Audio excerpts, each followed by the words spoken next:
gudoomiye ku-xigeenka gobolka Salel Cabdiqaadir Aadan Yuusuf ayaa maanta weerar gacan ka hadal loogu geystay guriga uu ka degan yahay magaalada Saylic ee xarunta gobolka Salel waxaana gudoomiye ku-xigeenka gobolka Salel Cabdiqaadir Aadan Yuusuf ahna kusimaha gudoomiyaha gobolka Salel uu sheegay inay arintani ku wareejiyeen ciidamada bilayska u xil saaran nabadgelyada isagoo arrimahaasi ka hadlaya ayaa waxa uu yiri anigu aad gudoomiye ku-xigeenka gobolka Salel isla markaana haatan siyaah kusimaha gudoomiyaha gobolka Salel hadii waxay ka taabto dhacdadii maanta waxa dhacay waxay abaar 10kii subaxnimo anigu xafiiska dib uga soo noqday guriga ku soo laabtay ayaa waxa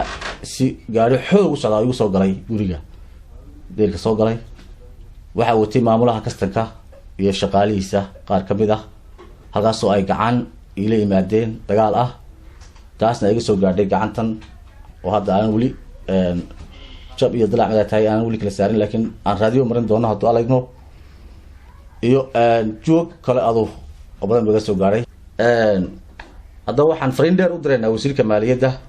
oo aan leenahay wasiir gobolka noo keen cid mas'uul ah oo maskax degan oo si degan u shaqaysta oo gudan karta hawsha aad u igmatay kamaanta ariga dhaxaad gudub buu ahaa warcad buu ahaa anshax daru ahaa maamulka iyo dawladnimada iyo qarannimada ma taqaan wax yeelayo ku farx insha Allah waxaan filayaa waxa si dib u dhici maayaan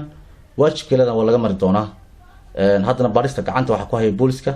arinku saas u socdaa waxa kale uu gudoomiye ku-xigeenku baaq u diray wasaaradda maaliyadda isla markaana uu sheegay inay sida ugu dhaqsaha badan arintani wax uga qabato isla markaana uu soo igmato mas'uul u xil saaran maadaama uu mas'uulkani gabay hawlihiisa shaqo ayaan la diiriyay